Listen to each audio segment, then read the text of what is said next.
It's a terrible football show. What do you expect? I want whatever you guys are smoking right now. Just in my brain, it just makes so much sense. OH! Io, baby, yeah! You have no quarterback. You're going to need some punters.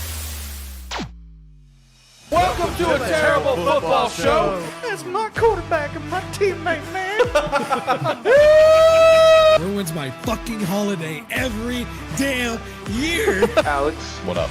you can thoroughly kiss my ass. If it's Toledo, I'm drawing the best damn rocket there is out there. Now that's gonna look like a dildo.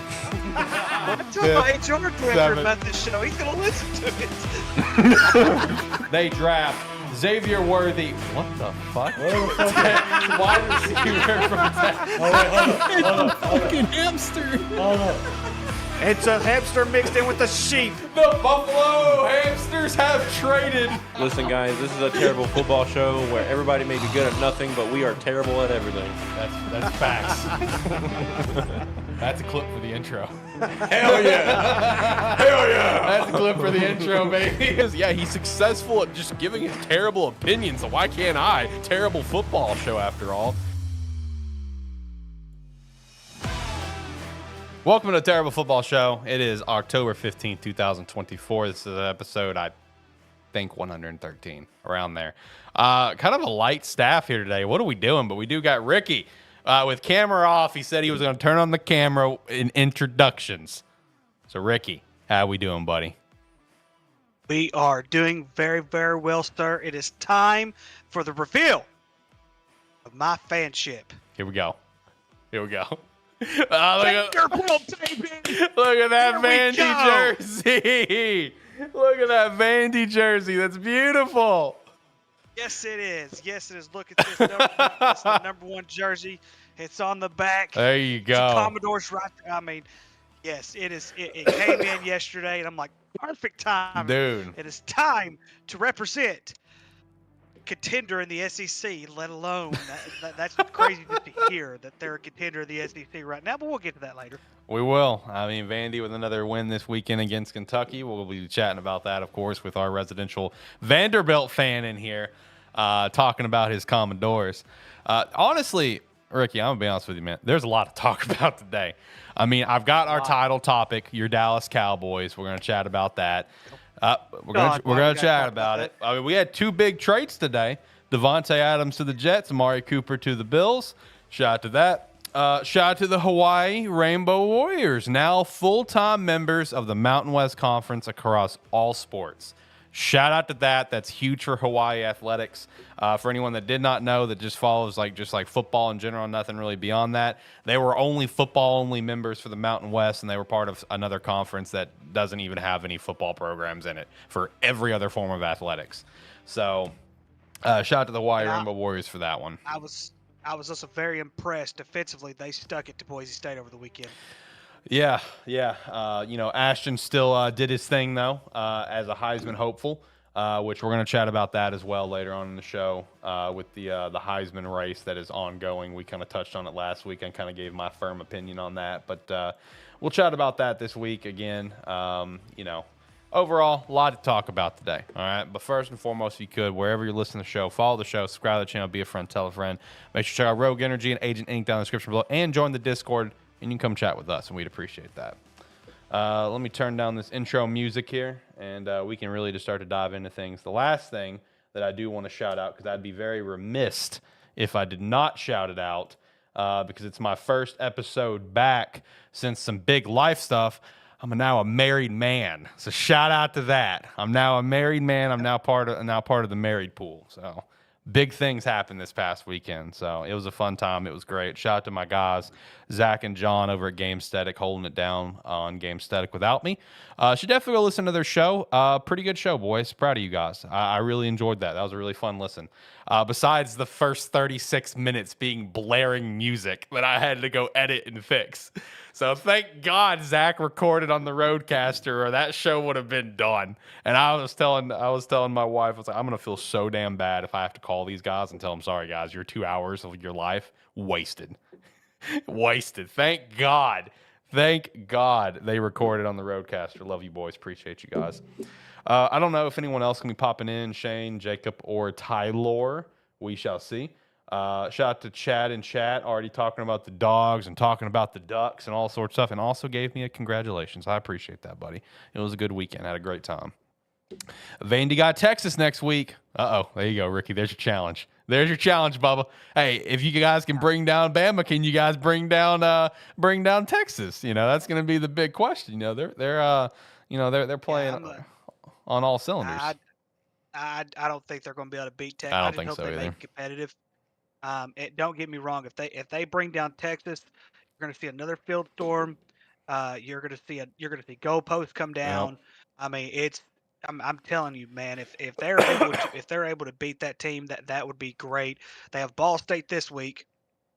I think they have a bye week. I think they have a bye week after Ball State, if I remember correctly. So I mean, it's like I said, there's a lot of football left to be played. They should beat Ball State. They're next to last as far as the worst team goes in the FBS right now. So hopefully they'll be able to squeeze by that. But hopefully they'll be able to get at least one more win.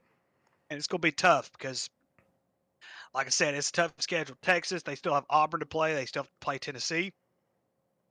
So I'm hoping they're able to at least get that sixth win. I would love to see them go to a bowl game. Yeah, absolutely. Also, shout out to Chad. He said he's going to be a dad. Congratulations. We love to see that.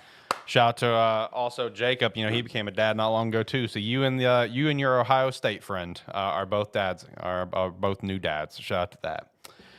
But Ricky, with all that said, the floor is yours, man. How is it? It's just a great life being a Dallas Cowboys fan right now, isn't it? Great life. For the love of 10 out of 10. God. So let's just state this: I had no expectations for this team this year.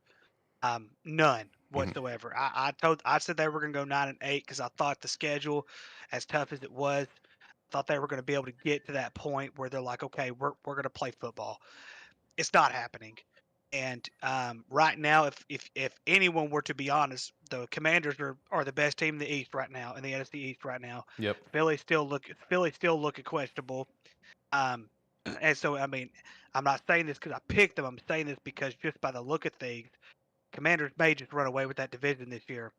Because, like I said, I don't think Philly. I think Philly is really starting. I think Jalen Hurts is really starting to feel that pressure in Philly, and eventually it's going to get to, and it's going to get to the point where they're going to probably find somebody else at quarterback. But biggest issue with the Dallas Cowboys is not that they signed Dak Prescott and CeeDee Lamb; it's that they waited way too long. And over the summer, they made 0 transactions over the summer.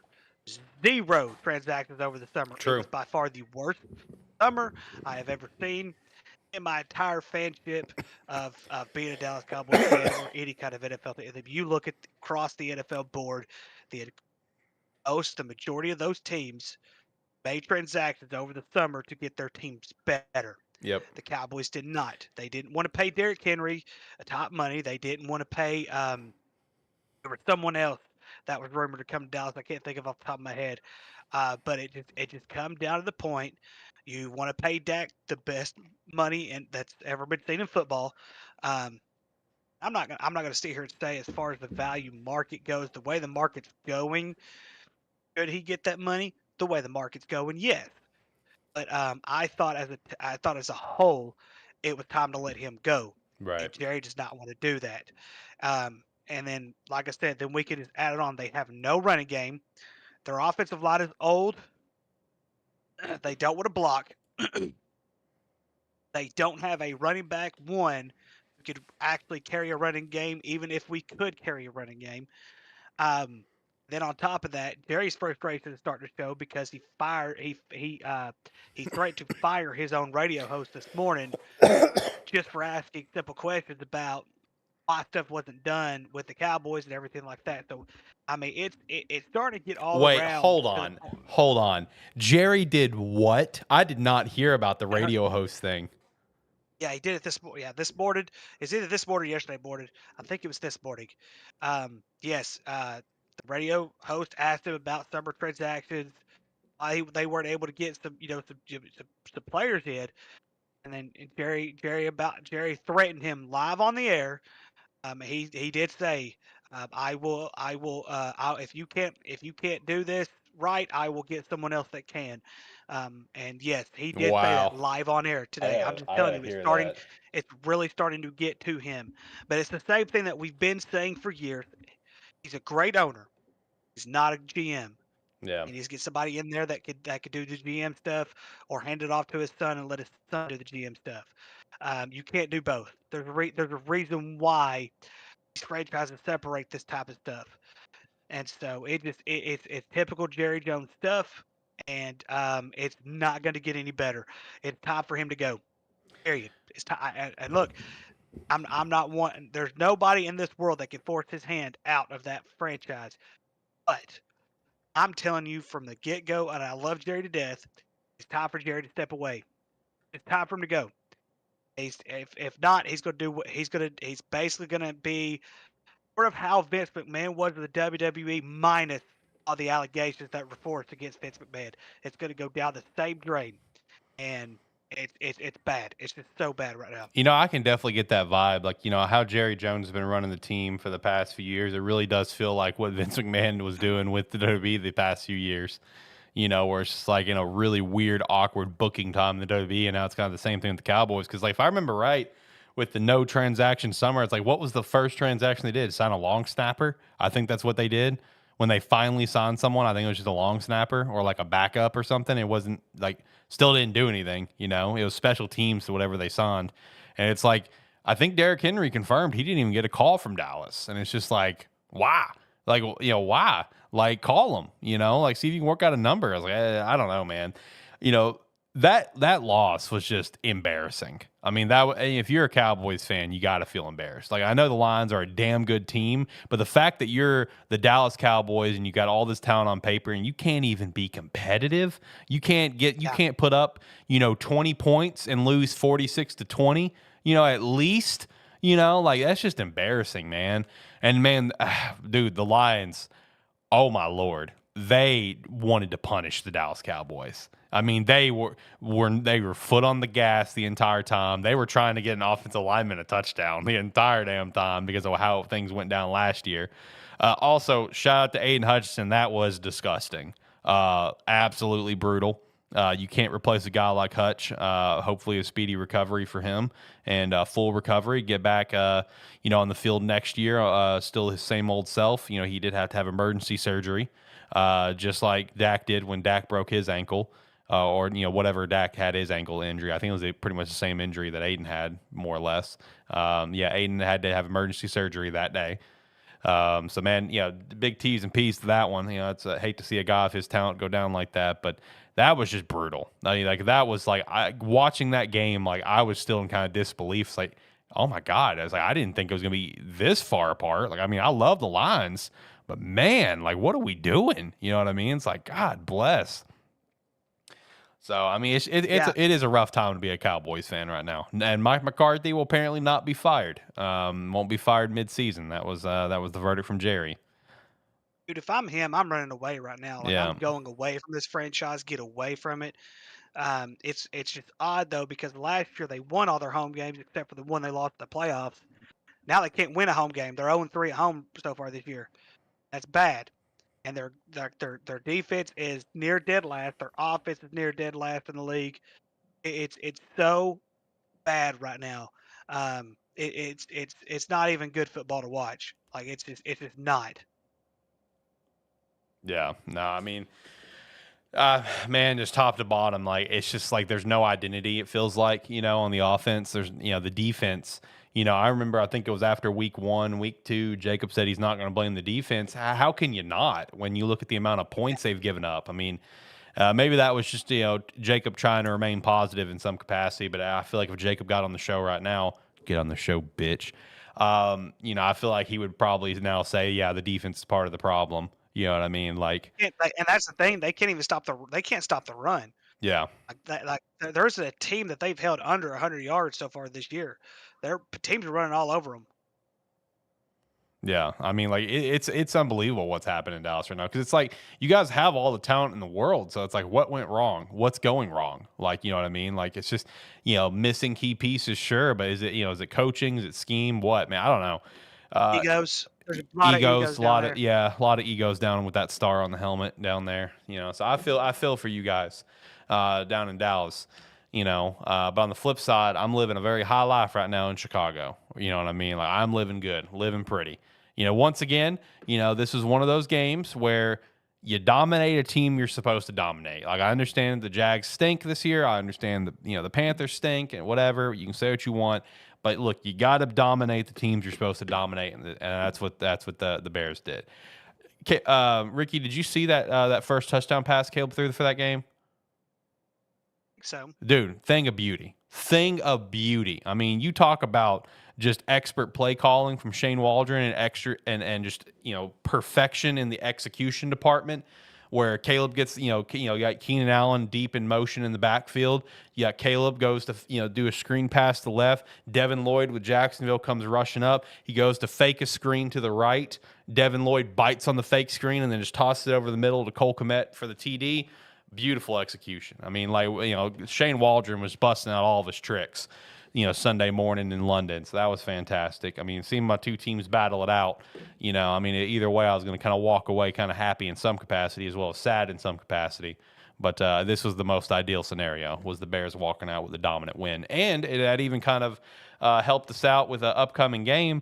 After the Bears come back from the bye this week, we got the Commanders. It's a battle of 1-2. That's going to be fun. And it has been flexed to a afternoon game versus a noon game. So I don't remember who got flexed to noon. I think it was a couple teams that just are playing very mid. Eagles and somebody, I think is who it was. I think that's who it was. I think Eagles got flexed. And that game will be called by Jim Nantz and Tony Romo. So it's going to be a fun afternoon game between the battle of the 1 and the 2s, baby. Caleb and Jaden duking it out. So the Bears and the Commanders are going to be called by Nantz and Romo. Yep. Wow. Yep. Who would have thought that a year ago? Right? Right? Man, here for it, baby. Look, man, when it comes to Caleb, look, you're seeing progress every single week, and I was talking to that Bears fan, that buddy of mine, and I was telling him, look, if Caleb's going to have a bad game or a couple of bad games, that's fine, dude. I mean, he's a rookie. It's going to happen. Before this season's over, Caleb's going to have a game or two where he's going to throw 2 picks, maybe even 3 picks. You know what I mean? It's going to happen. He's a rookie. Dude, it's fine. We're 5 games, 6 games into his NFL career. As long as, those bad games, as long as it, we're going up right now. Okay, we're kind of, going down, but then we go back up, then we're good, right? But if it's, bad game and then we're just, all right, that's where I got a problem. I'm expecting the bad games. I'm ready for the bad games. It's going to happen. But right now, the Bears are looking beautiful, and that's what we're here for. Now, the real question is, Devontae Adams to the Jets. Is this gonna really turn things around? I mean, you got a stellar connection there. I mean, when you look from, I think the stat was 2017 to 2020 or whatever. Devontae and Aaron were number 1 in the league in touchdowns passes from QB to receiver combo with 52 or something like that. So, I mean, they got that connection. Is this going to do anything for the Jets? I mean, I feel like while, they fired their coach, I feel like the Jets, they played pretty well last night, against the Bills. They came up short. Aaron Rodgers threw a costly interception that lost the game, but Aaron Rodgers looked good. When I tuned into the game, Aaron Rodgers was a stud. When I tuned in, I was like, oh, shit, here we go. I'm glad I didn't throw in a bet that I was thinking about that was going to say Aaron Rodgers under this amount of yardage. So that's good. I didn't lose money. But, I mean, do you think this is going to be the piece to help put the Jets on the right path here? No, because we don't have the same Aaron Rodgers that threw with Devontae Adams a couple years ago, or however long it's been now since they've connected. I think in the long run it could help because you have another playmaker. Probably, he's definitely a top 5, top 10 receiver in the league. I mean, you can't argue that. But at the same time, I can argue the fact Aaron Rodgers has not been the same. He is still trying to get, his foot set from that Achilles injury that he had a year ago. So it's not going to be an immediate. Now, if he decides to stick around another year, maybe, but right now, he doesn't have the same arm. He's not as mobile as he used to be. I understand that you're getting another playmaker and everything like that, but I still, in some capacity, believe it's still going to be the same old Jets. Right. I feel like you're going to see. I definitely think you're going to see a spark. but I don't think it's going to be anything more than just the Jets. I wouldn't say the same old Jets, because they're at least have the ability to be competitive than the same old Jets. I think this will give the Jets a spark they need, but I don't think it's going to give them enough to run for the division. You know what I mean? I just don't. I don't think it's going to give them the run for the playoffs they need. But granted, the Jets do have some winnable games coming up. You know what I mean? So there is that possibility where it's like the spark that they have could kind of tip the tides a little bit, and kind of push it in their favor. Where going into their bye week, they could be like 7-4, and then come out of the bye like that, which that would be an ideal situation for them. I'm just looking forward to seeing the first connection from Rodgers to Devontae, because I think that's going to really show, are we all the way back or not? You know what I mean? It's like, where are we sitting? And I feel like that's also just going to help open things up for Garrett Wilson too. You got to keep that in mind. It's funny. Mike Tomlin, he made a comment about in his presser today where he's like, all right, yeah, let's talk about the Jets. So, last week I was preparing for Devontae Adams, and now this week I'm preparing for Devontae Adams. So that's just how the NFL goes sometimes. You just got to deal with the hand that you're dealt. And I'm like, Mike Tomlin, please never change. Please never change. Legend, absolute legend. It's that's what I'm going to look forward to this weekend with that Jets-Steelers game is let's see that first connection. Like, are we all the way back or not? And you're right. Aaron Rodgers is definitely not the same guy he's been in the past, but it's like the flashes are there. You know what I mean? The flashes are there, but those flashes aren't enough to kind of bring them all the way back out. You're right. Like, they're just not. But the flashes are there. On the other side of things, how you feel about that Amari Cooper trade to Buffalo? Like, I feel like Buffalo was already balling, with what they had. But I mean, I feel like just gaining a weapon for like Amari, I think it's just going to help them out even more, in my opinion. Or is that going to kind of mess up the chemistry they've currently got going? What do you think? I mean, no, because I'm not going to say that it has. The Buffalo won their first 3 games. Yep. And then the next couple of weeks, they were somewhat of a slump. And so, because when you don't really have, I'm not going to say they don't have playmakers currently, because obviously they do. I just think this is going to help balance the playmaking a little bit more compared to what they did have. Because if you remember, Stephon Diggs was a big part of that offense. Yep. And now, when you're trying to figure things out, which it looks like they can with Amari Cooper, they're going to be able to balance things out even more. And with Josh Allen still being a young quarterback, still being able to throw the football very, very well, very consistently. And we're starting to see flashes of a running game with that team, so that's a good thing. But I mean, yeah, I think it's going to help them balance out. I'm shocked to see that Cleveland was able to get this trade done. Because I did not think we would see Amari Cooper in another uniform this quickly. Because Amari Cooper has been very, very useful in Cleveland. True, and now Amari Cooper's on his 4th team too. Think about that for a second. Well, a lot of that's on him. A lot of that is on him. So I mean, because like I said, there's a reason why Jerry didn't pay him his money in Dallas, and so there's a reason for that. And so, but we have CD Lamb. I don't get it either. But anyways, but in the long run, like I said, a lot of that was on him. At the same time, I think with his career, the way he's been able to sort of revitalize himself last year with Cleveland, and a buddy of mine really hounded me for getting him on my fantasy team last year, and he did very, very well for me last year. And so, so well to the fact I think he's even the one that picked him this year. But anyways, like I said, I think it's going to help Buffalo quite a bit. And it's going to be able to balance their offense quite a bit as well. I'm not going to shout out and say they're going to be an AFC Championship team or Super Bowl team or anything like that, because when the playoff time comes, Josh Allen's probably going to be Josh Allen. Yeah, and that's what I'm hoping won't be the case. You know what I mean? Because I feel like Josh Allen has taken another step this year, where I feel like we're seeing right now the best version of Josh Allen we've seen so far.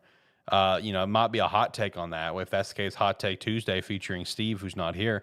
I mean, I'm just keeping it real because, like, you got to keep in mind, like, you lose Gabe Davis, who was not a superstar, but he was a safety net. You know what I mean? Like, Gabe Davis would come up so big in some random moments. And then you had your superstar with Stephon Diggs, right? Like, you had your guys and you lose them both and you don't really replace them. I mean, yeah, you get Keon Coleman, but it's a rookie who's going to, who's on the up and up and he's rising, but, like, you don't have your superstars. You don't have your safety blanket. And we're seeing Josh Allen just play some damn good ball. So that's why it's like, in my mind, I feel like we're seeing the best version of Josh.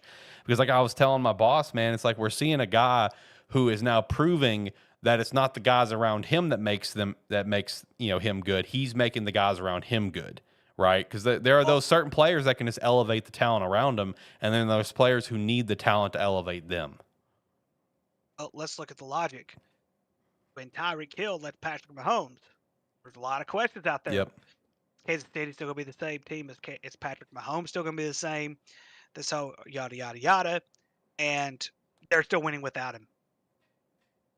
And Tyreek's done hardly anything. They've done nothing in Miami. I know they made the playoffs last year.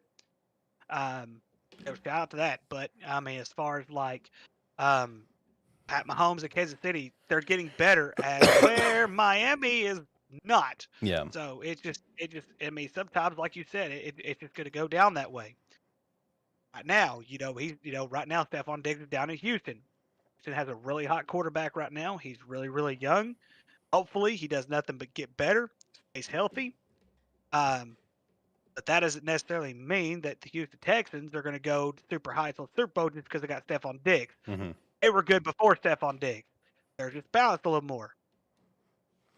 Yeah, true. You balance out the offense a little bit more, where the ball goes around to kind of everyone. It kind of opens up the plays a lot more, you know what I mean, where you're not just targeting one guy.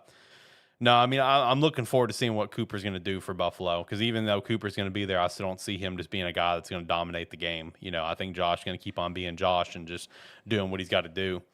Now, one question I was going to ask you, because I was curious if you and I were on the same page with how we're looking on just like the landscape of the NFL. Who is your top two favorite teams in the NFC right now? Like, who, if you had to pick right now, who is going to the NFC Championship game, who would you pick? The NFC? Yeah, in the NFC, who would you pick? Detroit's one of them. Yeah, I agree. That's one of my two.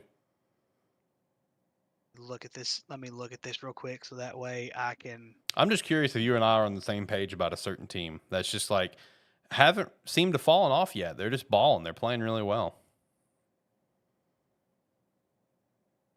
So yeah, I'm definitely going to say Detroit's one of them. Yep, I agree to that. I know Minnesota's still undefeated. Yep. But I think that's going to catch up to them before too long. I agree. If I had to pick another team, I know this is going to sound crazy, man. This is going to sound crazy. I'm going to say the Bucks. Boom! Me and you are thinking alike, my friend.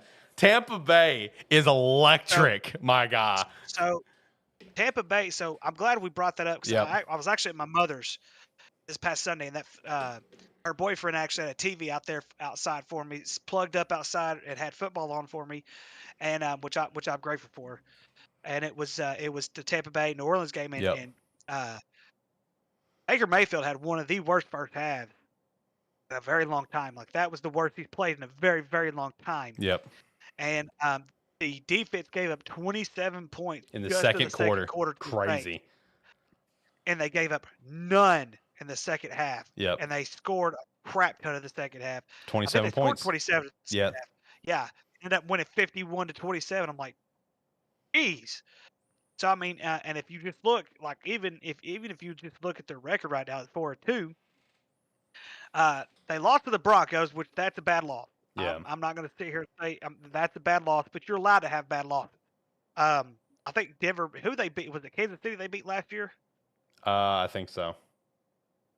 Yeah, so you can have bad losses. The Falcons, they were in Atlanta. That's not a bad loss. I'm not going to sit here and say that's a bad loss. But like I said, I mean, if Baker Mayfield can stay consistent, they've got a tough schedule coming up.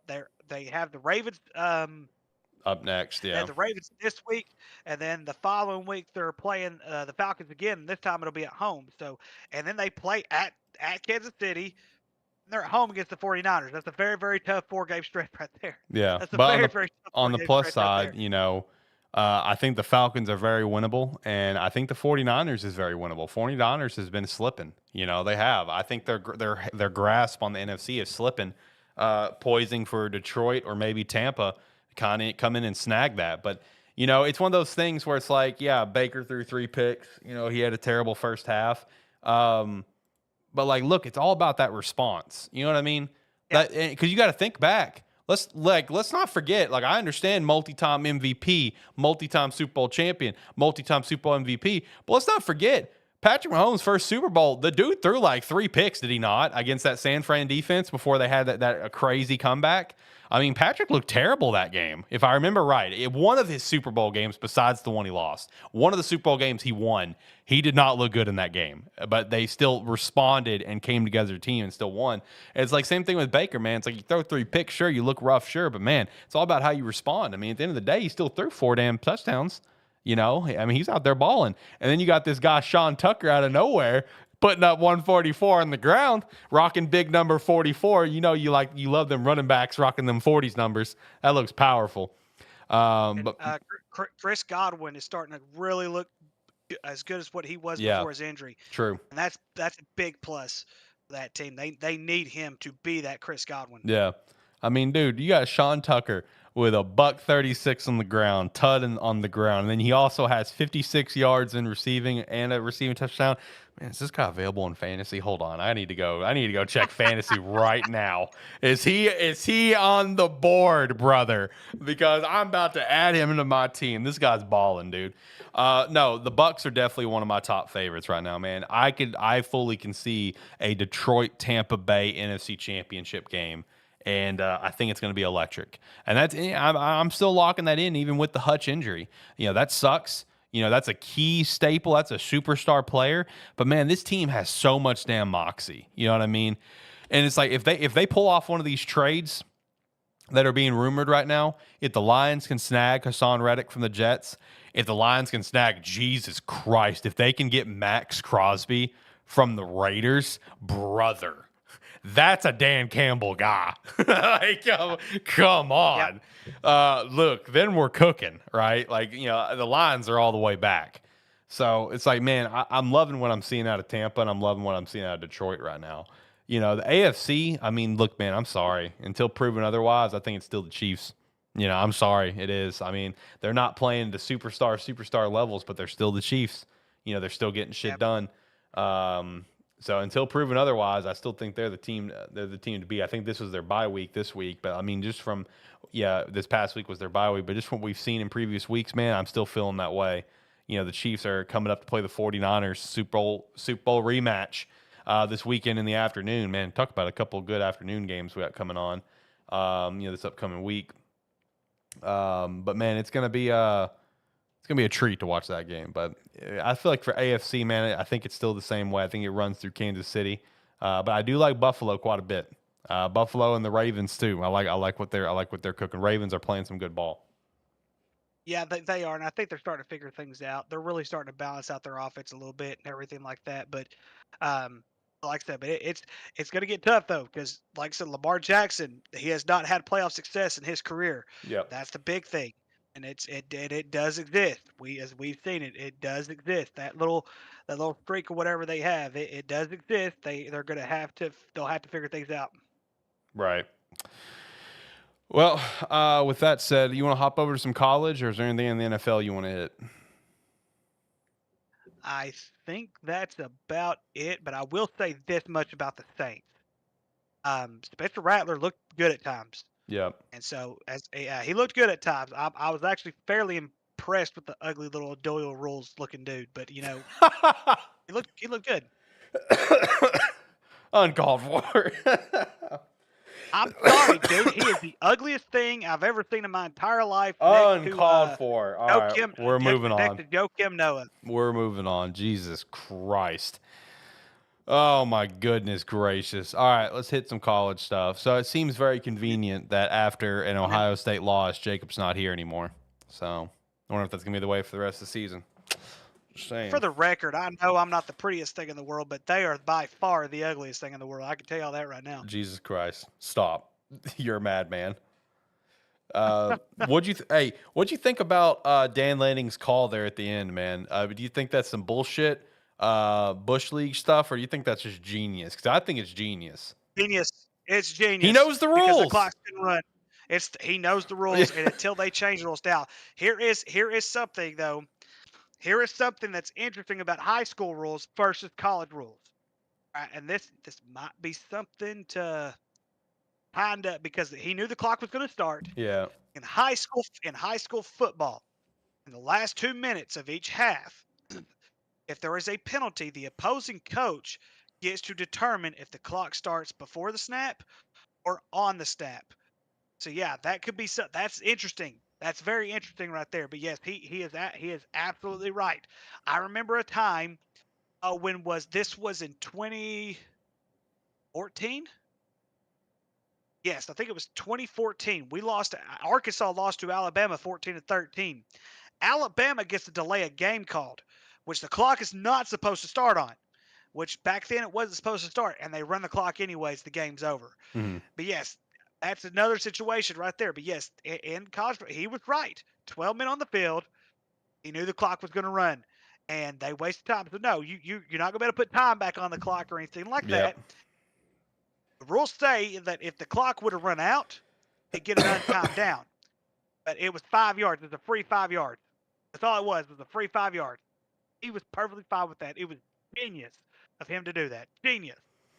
Look, guaranteed the win. He cut how many plays Ohio State could run. I think that was just a situation of dude knew the rules. I mean, he knew the rules, and he just did what was within the rules. So shout out.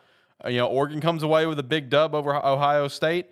Our local Ohio fuck is not on the show, just like whenever Michigan has lost twice in a row. As Michigan has beat Ohio State twice in a row, three times, three. But I mean twice in a row where Jacob disappears. So I'm just saying, I feel like it's just I feel like Ohio State winning is what really is hindering if Jacob is going to make it on the show or not. Now he's got to re-enter his cocoon.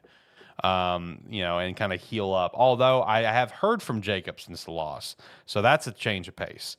But either way, I mean, shout out to Oregon for that dub. Man, Texas beat the shit out of Oklahoma, and it was so funny. Did you see the entire journey and story of Kirk Herbstreit trying to get to that game? Hilarious. You've got to go watch this. This is one of the dumbest things that I've ever seen. So obviously college game day, taking place in Eugene, right? But Kirk Herbstreit is set to call that Texas Oklahoma game. So he leaves game day midway, which he said is the first time ever he's done that. Dude, there's video of this. I promise you. Go watch it. It's hilarious. He is driving down the highway in the back seat of a convertible with another car beside him, yield lights on. They have a camera in the passenger seat live streaming Kirk Herbstreit, and they have another camera in the car riding beside them capturing what's happening so Kirk can still be on game day. While trying to get down to the Texas-Oklahoma game.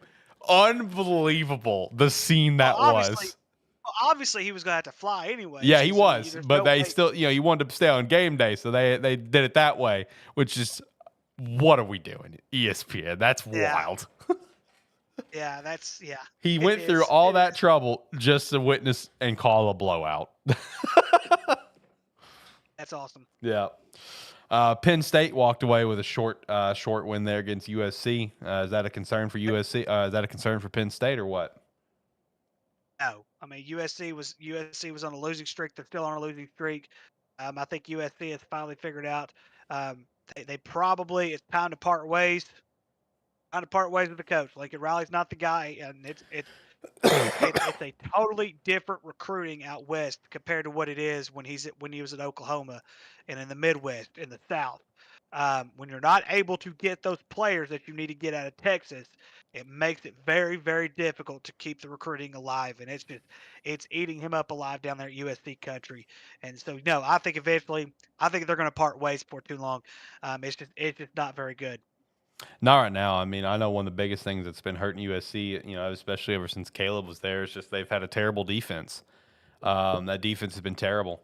But like, I don't know. Like, I feel like I'm not a big fan of this USC team right now, even though they were just ranked recently. But I don't think they really deserve to be ranked. But it's still just like, Penn State, fourth team in the nation, walking away with a close dub is like, granted it was at USC, so I guess I can kind of see it to a point. But I don't know. Like, it just makes me worry. Is this going to be the same old Penn State that's going to lose here? It's going to lose here soon to whoever they're going to play against. Let me pull up their schedule here. It's like they have Ohio State. On the second. Is it going to be same old Penn State? Going to lose that game? Not probably. I mean, that's just the thing. Probably so. Yeah. And there's only so much. There's only so much that Jeff Franklin's going to be able to do. I'm not going to say that he's reached his peak, Right. but he hasn't gotten over that hump of beating Michigan and Ohio State. He just hasn't done. I think he's beaten Michigan. I don't think he's beaten Ohio State though. And so they've got to figure out a way. If not, I don't know if Penn State will get rid of him because he is winning. Let's just be honest, he is winning. He's not gotten over that hump yet, and so but like I said, it's probably gonna be same old Penn State. They did show some promise this week. They had to make a comeback. They stormed back in the second half. It did take some overtime, but they were still able to come back and get the dub. That's usually what happens when you're on a road game. I know when it comes to Penn State, though, it's like the question that's remained, and I know Tyler asks, is like, if you get rid of Jay Frank, like, who you get? Like, at least they're staying, they're fourth team in the nation. So it's like, you get rid of Jay Frank, like, who do you get? I mean, it's like, yeah, they can't get over the hump, but at least they're staying competitive. And now that they've got a 12-team playoff, they really can stay competitive. You know what I mean? Like, they're in the hunt. Yeah. You can lose a game and still make the 12-team playoff. Once you hit that 2-3 loss mark, that's when you start getting worried. Yeah. Especially with their schedule coming up. They can't afford to lose to some nobody. They have, if they lose to Ohio State, no big deal. And I mean, that's not going to be that big of a deal. Right. But if they lose to anybody else, big deal. Yep. Are you worried about Alabama? Absolutely worried about Alabama. I called that last week. Last week I even said, like, if it was like, I'm serious, like, they are so blessed right now that the rules changed this year, because regardless of how Alabama would have finished in the top 4, they're not getting in because of the way that Vanderbilt was now. Even though of course, Vanderbilt's responded, but when you lose to Vanderbilt, a team that's lost to Georgia State, that matters. Always matters who else they've lost to, because that builds up your schedule. But Alabama should have lost that game to South Carolina. They're just lucky that South Carolina's quarterback is not very experienced. Had he been an experienced quarterback, they probably would have lost that game. Dude, facts. I mean, like, South Carolina is a team that's been very oop, all year. So the fact that they were leading that game at one point and keeping it close, I mean, kudos to Alabama for kind of bringing it back. But, man, it just really makes you worry about Alabama. It's just like, what other L's do we have potentially, on their schedule, kind of going forward? Yeah. Like, I mean, you got Tennessee coming up, this weekend, going to be a big game there. You got Missouri, then you got LSU, right? And then, like, look, let's pump the brakes here. Let's not discredit them. You got the Iron Bowl. Anything can happen in that game. I don't care. I mean, like, I don't care if Auburn is the worst team in the country. Anything can happen in that game. It's a magical game, right? So you have 4 games at least, and maybe Oklahoma if they randomly decide to be Oklahoma, which is I don't see happening. You have 4 games on this schedule where you could walk away with potential losses. Like, Alabama's in a weird spot right now. And I said it before. I said it last year. I wanted to scream out the top. DeBoer was not the right hire. Just wasn't. He doesn't have that. He doesn't have that big time experience that you're looking for. As far as coaching goes, yes. As far as coaching goes, he's got all that kind of experience in the world. But he needed a little bit more time with other Power 5, Power 4, Division I schools. When you go to Alabama and you're following a guy like Nick Saban, he was the wrong hire. I understand there were coaches who they interviewed. They didn't want them there. I understand that Dabo didn't want it. I understand all this stuff. But when it comes down to the nitty and gritty, they're undisciplined on both ends of the football. They can't stop the run. They're not the best running team in the entire world. They're really relying on their quarterback pretty heavy right now. Mm-hmm. So, I mean, it is – and Jalen Monroe, which I think he's a very, very good quarterback. He's very, very good. And so when you have all this talent that does surround them, it's just not the same. They're not disciplined. They get flagged quite a bit. It's honestly some of the worst football I've seen from Alabama in a very, very long time. And it blows me away because they just had that incredible win over Georgia. And we got Chad, and Chat said that if they were to play this week, Georgia would beat them. And I actually kind of agree. It's like, you beat Georgia and all of a sudden they think that's their national championship. But here's something else, though. Georgia only beat Mississippi State by 10. Yeah, that's true. That's true. I don't think Georgia's about to get dogged back by Texas. They're going to get dogged back like redheaded stepchildren. No offense to redheaded stepchildren, but they're about to get dogged back. You know, I am on the Texas train this week. You know, this Georgia team is not the same Georgia team that we've seen win the Natty multiple times. You know, it's still a damn good team. You know, and they showed that grit and they showed that moxie in that Alabama game, kind of bringing it back, you know, almost. Don't die over there on me, Ricky. But, you know, I do agree that I think Texas is going to, you know, really put the pounding on there, on the dog pound. But I don't know. When it comes to Bama, man, it's like you beat Georgia. It's like you think that's your natty, and then it's just like from there. It's like where's the discipline go? And now it's like Chad said. It's like Bama's losing the next 2 of 3. I could see that. You know, when you look at Tennessee, you look at Missouri, you look at LSU. I mean, I could definitely see 2 or 3 losses.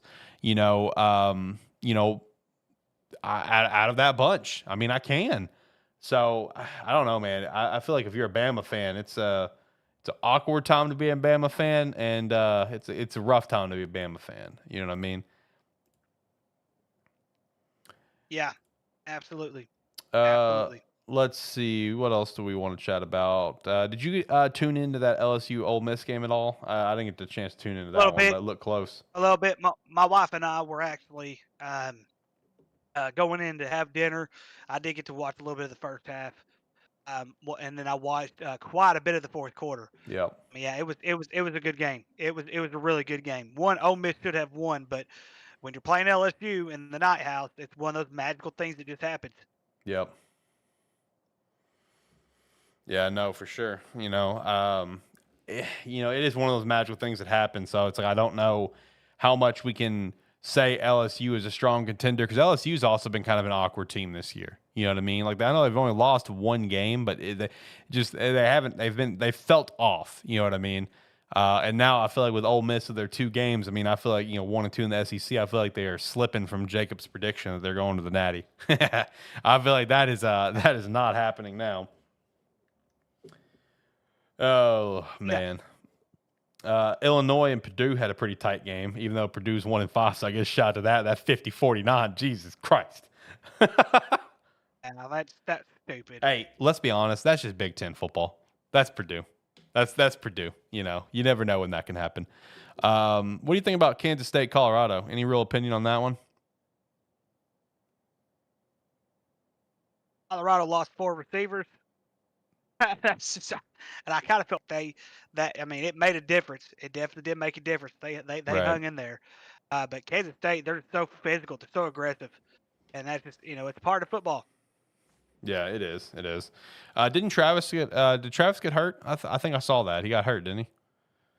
Yeah, I don't know what his status is or anything like that. Okay. Where would you put Travis in the Heisman running? Like who is your Heisman favorites? I know we kind of touched on it last week, but I mean, hammering on it again. I mean, dude, Ashton Genty. I mean, he's the Heisman winner. It's Ashton Genty. It's Ashton Genty. I don't care. He's the Heisman winner. Period. Yeah, it's him and nobody. You could. I mean, Travis Hunter's probably, I would say second, if not third. There's a few of them. Honestly. And I can't believe I'm saying this too. Cam Ward at Miami, a good candidate. I think he's a very, very good candidate. You could have an argument for Dylan Gabriel, considering that Ohio State's defense has not been very good as of late. But you could have an argument for either one of those, and possibly even Curtis Rourke out of Indiana. So those 5 right there, you could have a really, really good argument. But to me, it's Ashton, then it's everybody else. It's over. It's over. Just give him the Heisman. If only Tyler was here, hearing you talk about Curtis Rourke, he would be so damn excited. They're undefeated. Yeah. They're undefeated. They ain't played nobody, but they're undefeated. I mean, they haven't played nobody. But it is what it is. There's a reason why they're only 16th in the country. Right. But you can't make. But you got to make. I mean, you can't argue the fact that if it's not for Rourke, Indiana's not 6-0. No, 100%. He's the reason, and I think he should at least be in the conversation in some capacity. But it's Ashton. You know what I mean? I feel like at this point, man, it's Ashton, it's Travis. So it's Ashton way up here. Travis is like a number 2 down here. I'm sorry. I know he's having an incredible year playing both sides of the ball and stuff, but Ashton's having a magical year. And then after Travis, I'd put Cam Ward and then Curtis. That's my own personal opinion. Let's see. Travis won't play enough or win enough to get he getting banged up. I mean, that's true. You know, that playing both sides of the ball. I mean, that's going to do it to you, man. He's playing a lot of snaps. Also says Purdue gets Oregon on a short week at Purdue. Hey, I'm just going to say it right now. Oregon's going to win, but Purdue could win because that's Purdue football. That's Big Ten football. Is out of nowhere, Purdue can randomly get a big win. So, yeah, we'll see. We'll see how that goes, man. Oh, geez. Back after he goes crazy at Texas. Yeah. Yeah. I don't think so. I'm not a Carson Beck fan, man. I'm just not. I don't think Carson Beck's all right for you. But yeah, he's no Stetson Bennett, you know, the walk-on legend, you know, the 74-year-old senior with a Nokia flip phone. Carson Beck's all right. Carson Beck's not going to be a guy to take you to the promised land. I'll tell you that. You know, if you guys make it to the promised land, if Georgia makes it to the promised land, it's not going to be on the back of Carson Beck. It's just not. Oh. You know, it'll just be the fact that you got a lot of other talent. I mean, I'm going to keep it real. Have you seen the SEC shorts this week yet? The SEC what now? The SEC shorts. Have you seen that yet? No. You know what I'm talking about? I don't. You know what I'm talking about? Like shorts on YouTube? Oh, gosh. Yeah. I don't know if they're on YouTube or not, but I think they are on YouTube. But it's called SEC Shorts. Yeah, it's all about the SEC teams and everything like that. This week, it's almost like they're like in this little prison area, and they're taking lie detector tests. And one of the questions was, you don't want Stetson Bennett back, do you? And the guy's like, oh, no. And then it says, well, that's a lie because it flashed up red. Yeah, you need to watch it. They're funny. Oh, they're great. I feel like most Georgia fans would want to have Stetson Bennett back right now. You had Stetson Bennett back, you would still probably be the number one team in the country, and you would be undefeated right now. I'm just keeping it real. I'm not even a Stetson Bennett fan. I'm just keeping it real that he was just a magical player for Georgia. Carson Beck is not a magical player for Georgia. He's just a player for Georgia. I'm just keeping it real, okay? You know, you can't tell me Carson Beck's a superstar. And if you are telling me he's a superstar, you're either a blind or you're stupid. No offense, Chad. You're not stupid. You're very handsome and beautiful. You're not stupid. I'm just picking on you. But no, I'm not a Carson Beck fan. So Carson Beck slinging it against Texas. I mean, Carson can definitely throw up some yards. Ain't no doubt about that, man. He can sling it. He can sling the ball, but sometimes he slings the ball to the other team. So I don't know. I don't know. We'll see.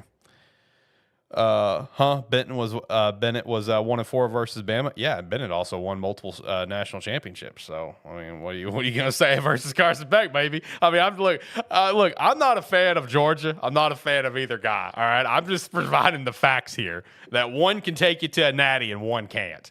I'm just being honest. You know, I am not a Georgia fan. I would not say I despise Georgia, but I definitely do not like Georgia. No offense. You know, shout out to your fandom though. But you know, I'm just keeping it real. Like I feel like most Georgia fans would love to have Stetson back right now because Stetson, at least at the college level, he was a guy that could really elevate the talent around him. You know, it's not really working out in the pros. You know, he had that preseason game where he looked atrocious. But you know, at the college level, man, he was just the guy that brought up the talent around him. You know, and shout out to that. But no, let's look ahead though. You know, we talked a lot about the last week and stuff, but let's look ahead. What do we got? What do we got to look forward to this weekend? I mean, we got that Georgia Texas game. You know, I mean, you're over here thinking that Texas is about to beat the crap out of Georgia, and I could see that. I could also see it staying pretty competitive. But what about that Alabama-Tennessee game? I mean, we're worried about Alabama, but, you know, Tennessee had that loss to Arkansas. You think they're going to really bounce back here? They just beat Florida in a close win. You know, how do you think this game's going to go? To being at Tennessee, I think it's at Tennessee. Yeah, it's at Tennessee. It's at Tennessee. Yeah, it's because in a lot of ways, there's a lot of worry going both ways. But I would say the edge is going to go to Tennessee, just for the simple fact is they are at home. I think they're a little bit more athletic than what Alabama is. Mm-hmm. But Alabama's, you know, it's Alabama right now. They got Alabama favored in this game on the road, which surprises me. But when you got a quarterback like Jalen Milroe, anything could happen. And just by seeing what we saw with Tennessee the last couple of weeks, I'm not going to pick a winner yet, but I will say this much: it's going to get loud very quickly in that stadium. 100%. I think it's also going to get loud up in Fayetteville this weekend, isn't it? Yes, it is. How are you feeling about that game? You nervous? I imagine so. A little bit. But the one thing that I will say, we did have a bye week, so we're probably going to look a little sloppy at first. But Yep. I will say this much: LSU just came off a big win, and they're a little banged up, so that's also in our favor. And usually, when LSU comes off something, when they come off something like this, they usually don't play very well the next game. So anything can happen. It's gonna be a good one. Let's see. When does that game take place? 6 p.m. 6 p.m. I'll be at my little brother's house. Yeah, having a great time watching, huh? Yes, sir. Yes, sir. I've got Miami and Louisville this weekend, so I'm just saying, look, this is a game that Miami could randomly lose because that's what Miami does. We almost had it. Lost 2 weeks ago. Almost had it, but what a comeback, right? So that's going to be a good game. We got a lot of good games this weekend. I mean, you got Indiana, Nebraska. I think it's going to be a pretty good game to watch there. Alabama, Tennessee. You got Georgia, Texas, Arkansas, LSU. You've got a lot of good games in the slate this weekend. That's just the ranked teams. Like you start diving in the weeds here. You looking at everyone, looking at all the unranked teams. Oh crap. Oh no, I didn't notice that. Oh no. I think we lost. Yeah, we lost one of our picks. I didn't even notice it. Sorry, I fucked us over. We had a Tuesday game on our pick slate. My bad. I didn't notice it. Whoever put in Kennesaw State, Mid-10 State, that might have been Jacob's terrible game of the week. That is happening right now. So lost. We all lost that game. That's unfortunate. I don't think there's anything I can do to take that out. Let me see if I can. I was going to try to look at some more games, but let me see if I can. Can I take this out? Since I can take it out. That's cool. So I'm going to go ahead and take out Sam Houston State, West Kentucky, because I don't like Wednesday games in this slate either. So I'm just going to pick a couple random ones. Let's pick Florida State and Duke, just because. Why not? And we'll do Fresno State, Nevada. We'll do that just because it's right there, and the lines are apparently close. So we'll do that. It works. So, all right, good. We are not fucked over out of a game. So shout out to that. Yep, we are good. First game we got is a Thursday game, so that's good. That's what we want to see. But no, I mean, we got a lot of good football this weekend, at the college level, and then, at the pro level too. We got some pretty good games coming up this weekend. I'm pretty excited for it. I mean, we got UNLV, Oregon State. That's going to be a fun one to watch here at 9 o'clock. Shout out to that. Virginia and Clemson. We'll see how that one goes. Clemson should walk away with a dub there, but should be pretty fun. They should. Yeah, should, but you never know. It's Clemson. Arizona State, Cincy. Yeah, that's a pretty close line right now, -2.5 in Cincy's favor. So that's going to be one to kind of keep your eye on. South Carolina and Oklahoma. Oklahoma just got the shit beat out of them. South Carolina put up a pretty damn good game against Alabama, so how's that one going to go? Notre Dame and Georgia Tech. Notre Dame 12th in the nation, overrated as fuck. Can Georgia Tech come out on top on this one? So we'll see. It's going to be a good weekend of football. And there's something else that we have yet to mention yet. Army and Navy are both ranked. Isn't that crazy? And Vanderbilt is receiving the most votes to get in the top 25. They're technically 26th. Like, isn't that just crazy to think about? Like, Great, I love it. I saw a stat about that where it's like the first time since like what, the 60s or something like that that's happened. Yeah. That's crazy, man. That's crazy. And then Vandy's sitting right there at 26, man. Had they not lost to Georgia State, they would be in there right now. I know. What an interesting year of football it's been. Like that's been like me and my guy Brady, we were talking about that and stuff. Like this is one of the most interesting years of football in a long time. Like, I feel like, was it last season that you talked about nonstop that it was just a weird year? This year is not necessarily weird, but just interesting. You know what I mean? Yeah. I don't know. Yeah, I'll agree with that. I'll agree with that. Yep. You want to get the picks or how we feeling? We're an hour in. Picks usually take like 30 minutes. Yeah, let's do it. Let's get the picks. All right, let me turn the music down over here. Turn this music. I think we got the majority of the main things that happened this week. So main things, yeah. I'm on NFL. Let's do NFL first. All right, bet.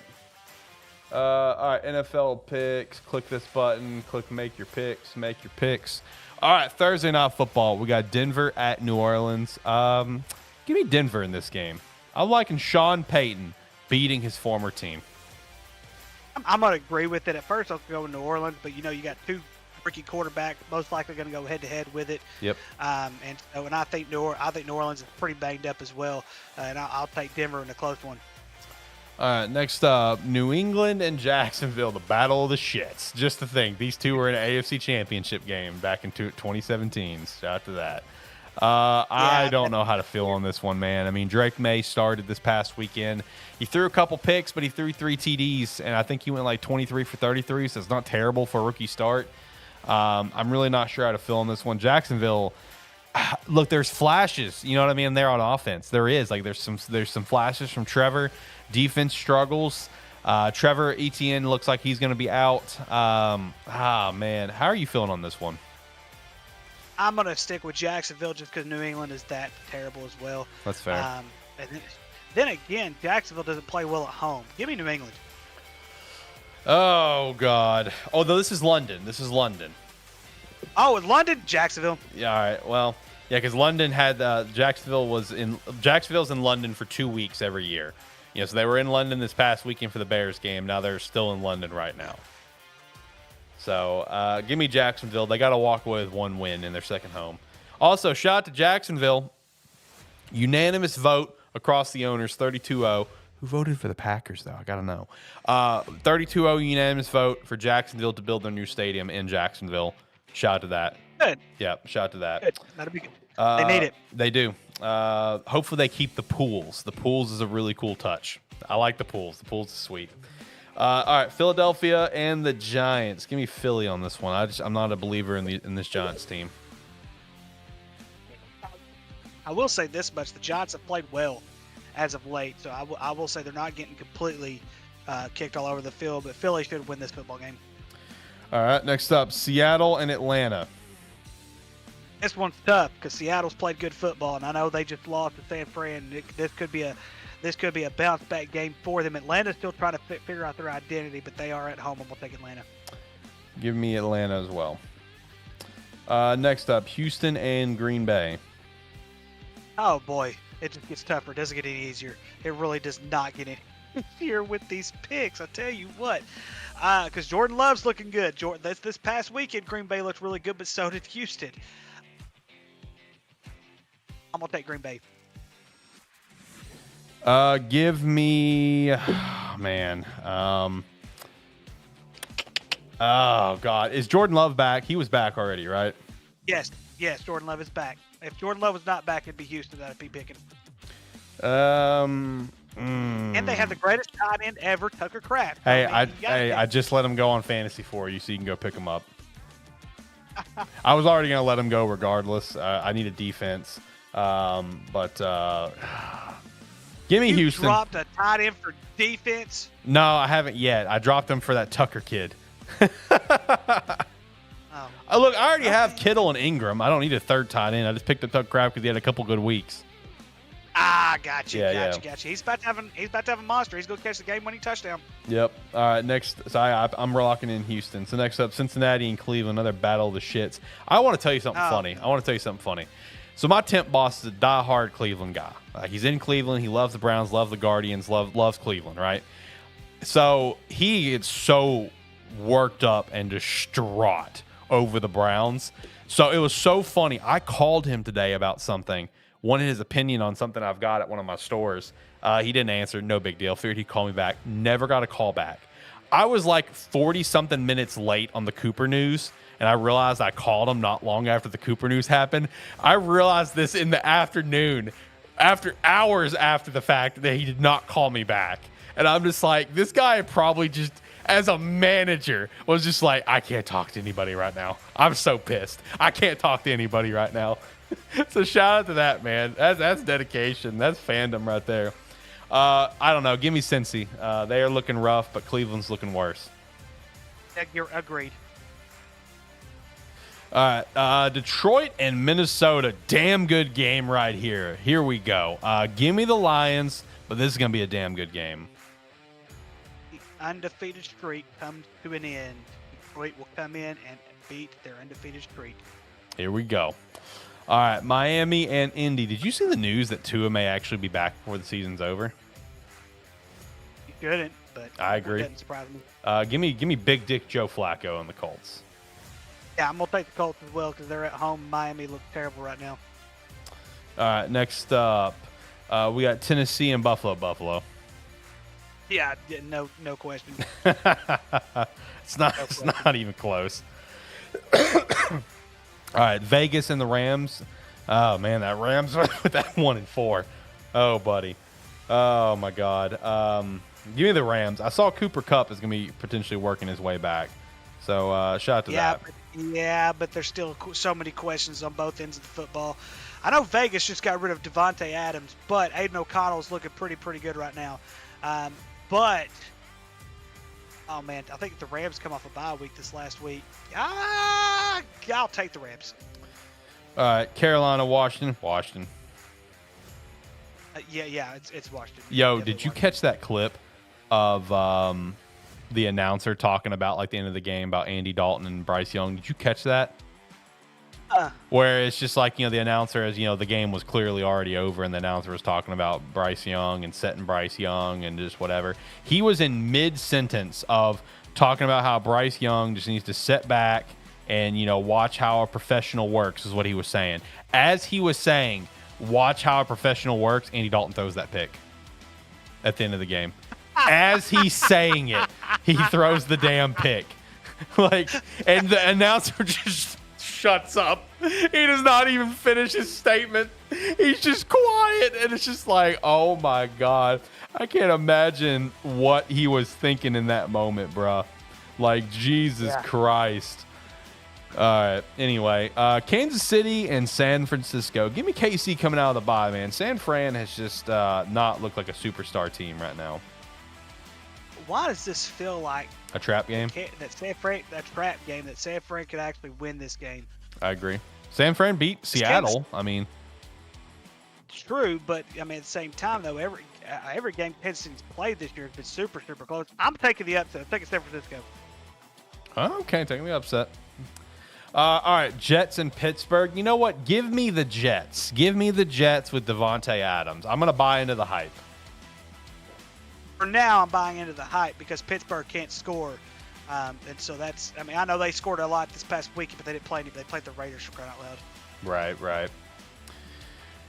All right. Let's see. Our double Monday night header, which I'm still not used to the fact that we're doing this outside of week 1 and outside of holidays. Because, I feel this has never been a thing until, this season, I feel like. It's always been week 1, and it's always been, holiday time. They've done double headers.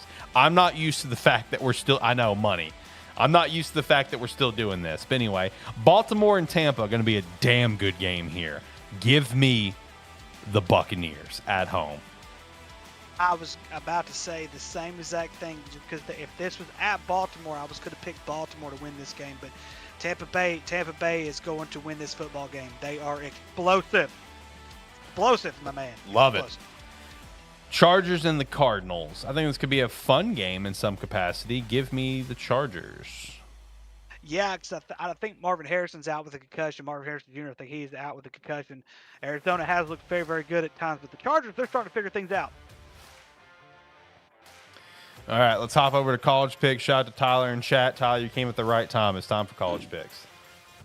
All right, let's go through our revamped college picks since I quickly removed 2 games, one that was going on right now and one that's going on tomorrow. I like to try to avoid them Tuesday, Wednesday games just to make everyone's life a little bit easier. All right, so let me get my game of the weeks lined up. All right, here we go. All right, so first, Boston College and Virginia Tech. I kind of like BC here. Give me Boston College. I'm going the opposite way. I'm going Virginia Tech. Boston College can't score. They have not scored they're not a very high scoring team as where Virginia Tech is. And so I'm going to take Virginia Tech. All right, respect.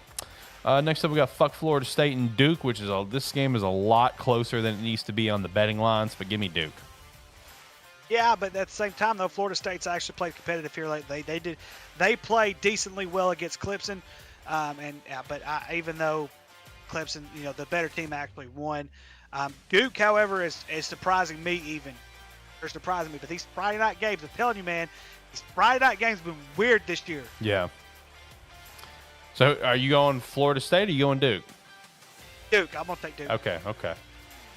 All right, next up, Fresno State and Nevada. Give me the Bulldogs on this one. Yeah, I mean, I really want to go with Nevada on this one, but because Nevada's a lot better than what I thought they would be. But I think Fresno State is a little bit better. All right, next up, Wake Forest and Connecticut. Give me the Huskies. Give me UConn. I'm just surprised that UConn's won as many games as they've won this year, considering how garbage awful they were a year ago. They were so bad. I didn't think they were going to be able to get. I didn't even think they were going to be able to get any kind of recruiting done or anything like that. It was just so awful.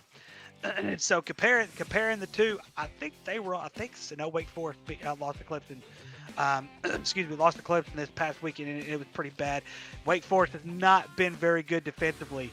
I will also take UConn. Oh, here we go. Tyler says Wake in chat. All right, next up, we got Nebraska and Indiana. You know what? Give me the Hoosiers, baby. Give me Curtis Rourke, Heisman hopeful. Yeah, but the undefeated streak ends this week, and Nebraska's going to walk away with the dub. Ooh, Patrick Mahomes Jr. walking in there, getting it done. Next up, we have UCLA and Rutgers in a good old Big Ten matchup, which is fucking stupid. Give me Rutgers at home. Yeah, Rutgers didn't have enough. Who was they play last week? Was it Wisconsin? So it was Wisconsin they played last week. I can't remember who they played last week all of a sudden. But yes, I think overall they are a much better team, and UCLA's quarterback cannot throw to save his life. He has 9 interceptions already this year. So give me Rutgers. All right, the Raging Cajuns, Louisiana, Lafayette at Coastal Carolina. How you feeling? Coastal Carolina just got blown away by James Madison last week. True. Lafayette, though, is starting to a lot of these games are starting to catch up to them, because whenever you hit this full streak, it doesn't matter who you're playing, you're always playing close games. But I'm going to pick the Raging Cajuns, but this is an upset alert game. Coastal Carolina could win this game. Give me the Raging Cajuns as well. Let's go. Let's lock it in. All right, next up, the Arizona State Sun Devils heading over to Cincinnati in a Big 12 matchup. Cincinnati Bearcats at home are currently favored -2.5, and I'm going to believe the hype. Give me the Cincinnati Bearcats. I'm not going to believe the hype, because Arizona State is 5-1. They're about to hit their sixth. I think they're 5-1. Yeah, they're about to hit their 6th game this week. And Arizona State come out of nowhere. I mean, they've come out of nowhere. They did beat Utah. Cam Rising's out for the year. Sucks for Utah. But Arizona State, something's cooking down in there. I'm going to take Arizona State. Tyler, you damn right that's a HTO cup in his background, because HTO is fantastic. Love some HTO. H2O, that's right. Next up. Talking about that yeah, right yeah. there. He's like, Rick, is that an HTO cup in the background? So this right here, it is HTO. It's an HTO cup. And what I do is I keep this cup here. And the reason I do it is so that way when I fill up my dog's water bowl, I fill up that cup and it fills up my dog's water bowl without having to carry that daggum thing all the way to the sink. Tyler says no free shout-outs. Oh, man, that's funny. That's funny. All right, so next up, Auburn and Missouri. Who you got in this one? Like this one's also a trap game, because Auburn has they're horrible. They're really horrible. And let's not forget, Vanderbilt did take Missouri to overtime, but Vanderbilt's actually a contender. Give me Missouri. Give me who? I'm sorry. Missouri. All right, yeah, give me Missouri as well. Miami and Louisville. This is a trap game for Miami. I'm just saying it. I know how Miami plays, but give me Miami. You know who it's about. Yeah, Miami's favored by 4.5 in this game going into Louisville. I'm going to pick the upset. I think the undefeated streak comes to an end. I think they finally get something caught up to it and give me Louisville. You know, I'm not mad at you. I'm not mad at you, because I understand. I understand, man. It's okay. All right, next up we got Wisconsin and Northwestern. How we feeling on this one? Why is this game even on here? It's going to be Wisconsin. Northwestern's not going to beat this team. I think it was Tyler who put this one on here because he wanted to make sure. Oh, you're killing me. He wanted to make sure he could say Wisconsin. So, all right. So South Carolina and Oklahoma. Give me the Gamecocks on this one. I'm calling for the Cocks. Yep. Oklahoma does not have a quarterback. All right, next Rhode Island and New Hampshire. I have no idea who to pick. Yeah, I don't know either. I threw this one in here. I'm sorry. Kill him, man. Kill him. But give me Rhode Island. Yeah, just be different. Give me New Hampshire. All right, next up, we got Central Michigan and Eastern Michigan. Give me Eastern Michigan. Yeah, Eastern Michigan's a much better team. All right, this was your pick for terrible game of the week. We got Tulsa and Temple. Give me Temple. I really want to pick Temple. Do it. Pick Temple. Fuck Tyler. Not a rivalry. This really isn't a rivalry. It's not a rivalry to anybody or anything like that. It's just a little simple conference game. Both these teams are horrible. Tulsa's 2-4, I believe. Yeah, and I think Temple's only won one game. And the one game they did win was against a crappy Utah State team.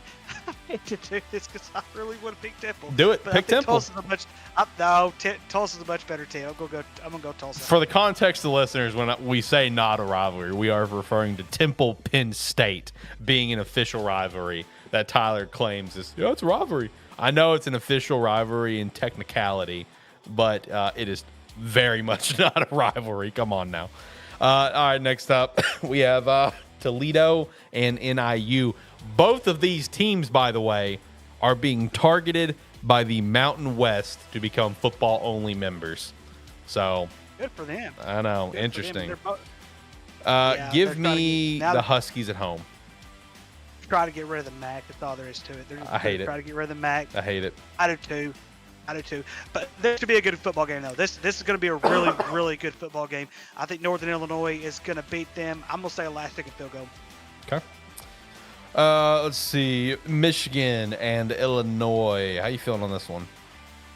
Michigan, Illinois, their defense is looking atrocious the last couple of weeks, and you cannot have a game like that against Purdue. You can't have that. But Michigan, I'm going to take Michigan. Sorry, Billina, not buying it. Give me Illinois at home. Let's do it. Give me the Fighting Illini. Let's go. Next up, we have Ohio and Miami of Ohio. I like the Road Dogs here. Give me the Bobcats on the road. Yeah, I don't know. Who picked this game? I threw it in. Oh, okay. It was part of that 10 that I had to put together 6 minutes before the show started. Surprisingly, Miami of Ohio is favored, probably because they're at home. Yeah. Probably because they're at home. Yeah, give me Ohio. I'll take the Bobcats as well. All right, Notre Dame and Georgia Tech. You know what? Give me Georgia Tech, man. Give me Georgia Tech at home in Atlanta. Yeah, I'm not gonna buy that much hype. As much as I cannot stand Notre Dame. I really want to pick Georgia Tech to win this game, but I'm not going to do it. I think Notre Dame's going to win this one. Okay. Alabama and Tennessee. Give me the Volunteers at home. I'm also going to take the Volunteers at home. All right. Houston and Kansas. Give me Kansas on this one. Absolutely going to take Kansas on this one. All right. Kent State, Bowling Green. Give me the non-green team, Bowling Green Falcons. Yep, the non-green team is going to win this one. Kent State, once again, proving they are the worst team in college football. All right, Colorado and Arizona. Give me Arizona at home. I would take Colorado but I may change this pick if I know Travis Hunter's healthy. Travis Hunter has to be healthy for Colorado to win this football game. Now I am going to pick Arizona. Yep. Okay, all right. LSU and Arkansas. Here you go, Ricky. It's tough for me. It's so tough for me to do this. But Arkansas can't score. I know they played very, very well defensively against Tennessee. I think they're going to play very, very well defensively against LSU. I think LSU's offensive line is going to be a little bit too much for us, and I'm going to pick LSU. Give me Arkansas. I'm surprised. No, I'm kidding. Give me LSU. Give me LSU. I'm fucking with you. That'd be like the first time you ever pick Arkansas to win. It would be. It would be. Besides the meme of week one, where I picked Arkansas, that doesn't count. But no, yeah, give me LSU. Give me LSU. I think you're right. I mean, Arkansas, they've got some good stuff going for them. You know, they do. But I think LSU is I think they're just the better team right now. I just do. So give me the Tigers on this one. That's fair. Next up, Kentucky and Florida. I saw where Graham Mertz is done for the season, so T's and P's to him with that injury. Give me Kentucky here. Yeah, I mean, Florida's played very, very well though, and this is a back-to-back home game, and Billy Napier needs to win this football game. If not, they're really going to be calling for his job. They're already calling for his job as it is, but I think it would have silenced a lot of critics last week had he won that football game. I think Florida has a little bit more fight left in them. I'm going to pick Florida. Okay. Next up, UNLV and Oregon State. You know who it's about. Give me the Beefs. Yeah, I'm taking UNLV. I think UNLV is a much better team than the Beefs this year. All right, fuck you. Okay. Then next up, we got TCU and Utah, which, man, Cam Rising did not look like Cam Rising last week. Oh, my Lord. And he's out for the year with his injury. He is out for the season. Again? It's going to be very, very tough. Yes, he is out for the season with the lower leg injury. I'm taking TCU. Yeah, give me TCU. And, man, look, I've got nothing but admiration for Cam Rising. I love the way the kid plays, you know. Oh, I guess the man plays at this point. But, dude, it's done. Don't try to submit for another year in college. You know, this is like that would be his 8th year in college if he comes back next year. Yep. Look, man, I know you love the game of football, but it's done. Go play for the CFL or something. You know, it's done. It's done. I'm sorry. All right, next up, we got our 3 game of the weeks. So let's kick things off with the FCS game of the week. We got the big rivalry game this weekend, boys. Here we go. We got South Dakota State and North Dakota State. How are we feeling on this one? Are you going with your Jackrabbits here? If they were at home, I would be going with my Jackrabbits. Here's the biggest thing, though. They have played very, very well defensively, and that is a side to them that is really, really good. They really rely on their defense to win football games. On the upside, they also have a very, very good offense. So they are a well-balanced team, but so is North Dakota State. I think South Dakota State has won like 3 or 4 in a row. I think this is the time you got to go with North Dakota State on this one, but I am going to check I'm going to pick that winning streak real quick while you're picking yours. Okay. I think I'm going to go with the Jackrabbits here, man. I mean, I kind of feel like the Jackrabbits right now, my mindset is the same as I've got for Kansas City Chiefs in the AFC. It's like until proven otherwise kind of thing. And this could be the game to prove me otherwise. But, man, they are the defending champions for a reason. Give me the Jackrabbits. But also we got to remember though, this is like you said, it's a rivalry game. It is, yeah. I'll Anything give you can happen. Much. And so anything could definitely happen. Yes, they've lost 5 in a row to South Dakota State. So yeah, that's big. That's huge. I think that's the longest in their history. Yeah. Of going back to back is their long. Yeah, that's their longest losing streak. As far as like the rivalry goes. Either one of them. I think they snap it. I'm going to stick with North Dakota State. Okay. I hate to do it, though. I love my South Dakota State Jackrabbit. That's probably going to be the next jersey I buy. There you go. Here we go. All right, next up, we have our FBS game of the week, and to no surprise, it is Georgia and Texas. Big SEC matchup here. This game is going to be electric. Give me the Longhorns. I'm not going to throw horns up because fuck Texas, but give me the Longhorns. I love that you said that. I really do. Yeah, it's going to be the Longhorns in that game. It's oh gosh.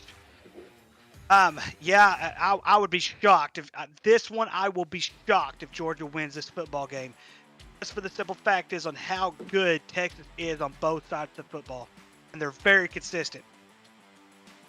And then, of course, we finish things up with our terrible game of the week presented by ATFS.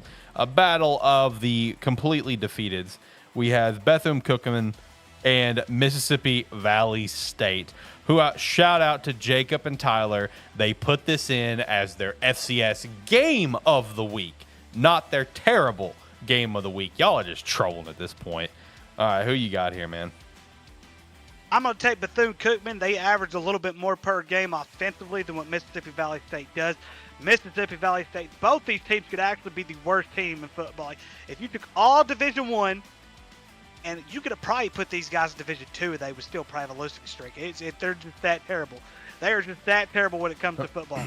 So yeah, I'm gonna go with Bethune-Cookman on this one. Give me Mississippi Valley State for literally no reason.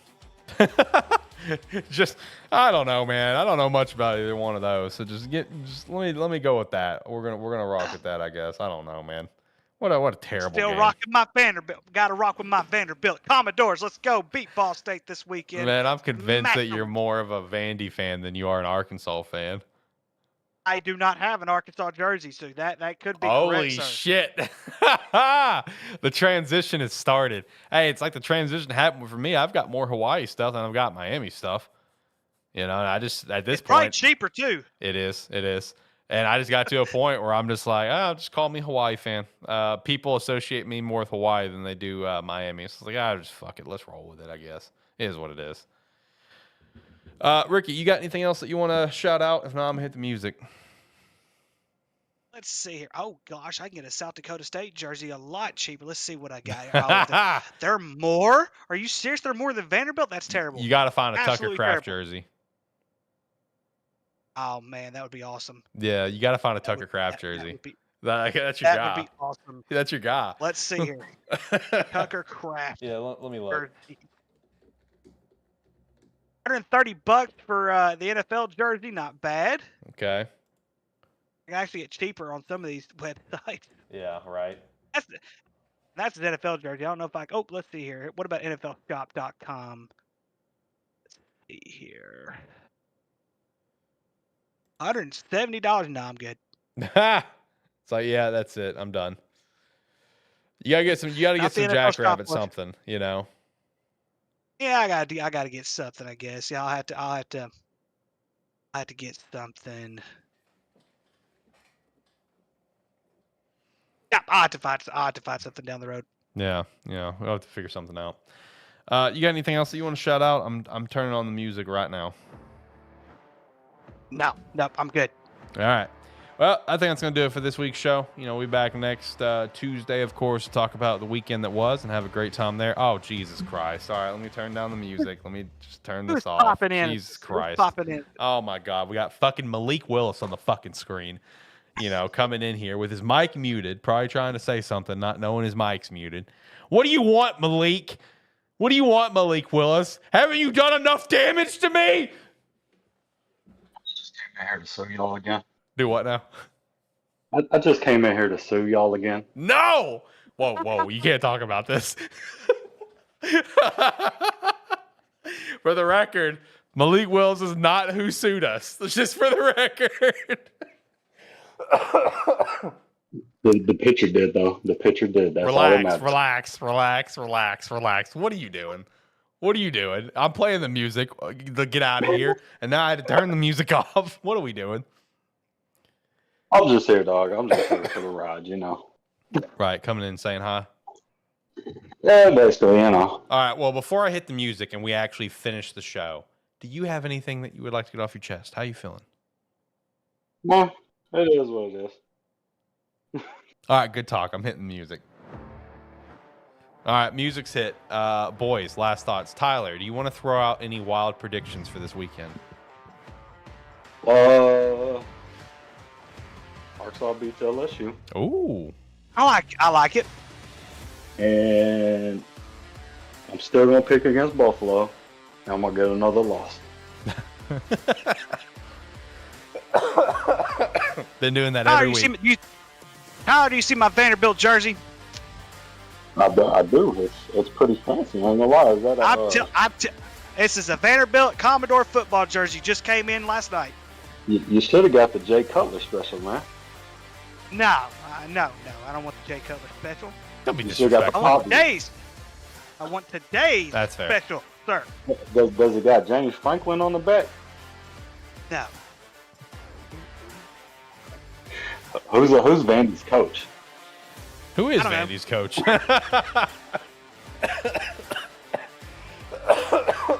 The way Ricky just fired up. I don't know. I don't know. Another quarterback, either running backs, and another led by a huge senior class. They're probably going to suck again next year, but hey, that's okay. That's okay. We're rocking with Vandy, baby. We're rocking with Vandy. All right. Hey, Ricky, you got any last thoughts here for the audience? No, I'm good to go. Let's go. All right. Well, if you made it all the way in, thank you so much. Make sure to check out Rogue Energy, Agent Inc., and join the Discord below. You can come chat with us, as well as just follow the show, subscribe to the channel, be a friend, tell a friend. Make sure to check out A Terrible Sports Network. Subscribe there to ATFS, as well as A Terrible Wrestling Show. And make sure to check out our Patreon, link down in the description below, and we would appreciate that extra support. Till next time, have a good one. Bye.